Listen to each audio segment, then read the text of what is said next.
And our last lesson from Unit 2 is Lesson 5, The Foundations of English Colonial Government.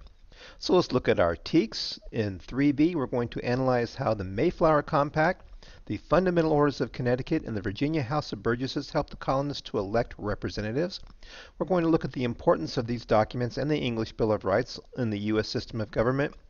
And finally, we're going to look at a few key individuals and their development, their role in the development of self-government in the colonies. So let's begin. Let's start with a document called the Magna Carta. As you see, dates from 1215, almost 400 years before the Jamestown colony and the beginning of colonization in North America. Magna Carta is Latin for Great Charter. And just a little bit of background on the Magna Carta.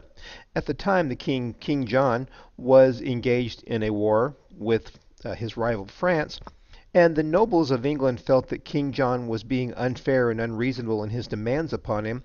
However, King John depended on the nobles to provide him for soldiers and finances for his war.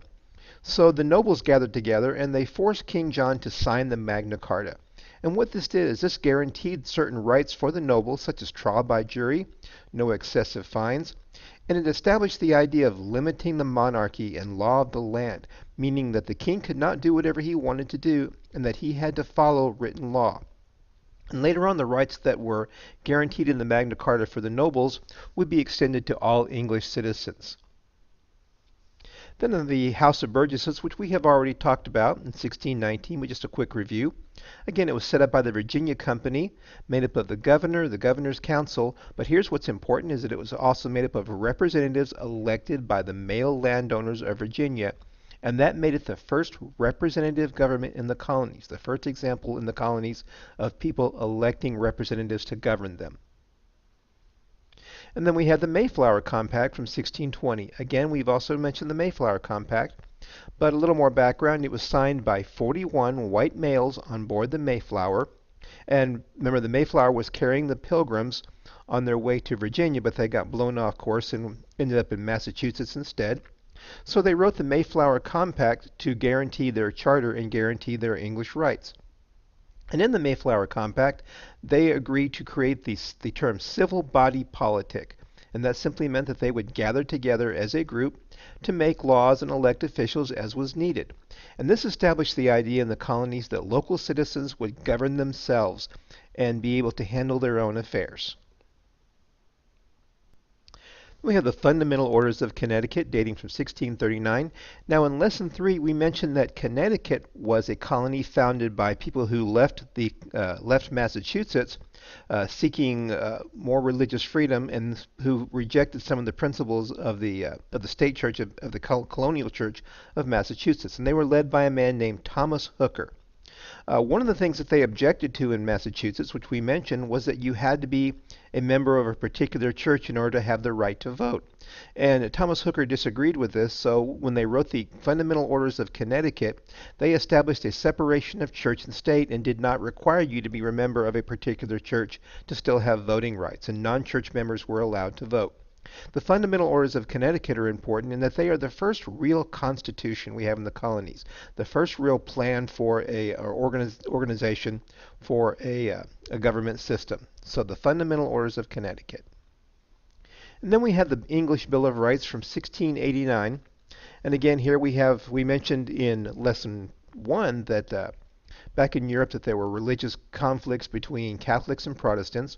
Well, one of these was going on in Europe, in England at this time, around the 1680s.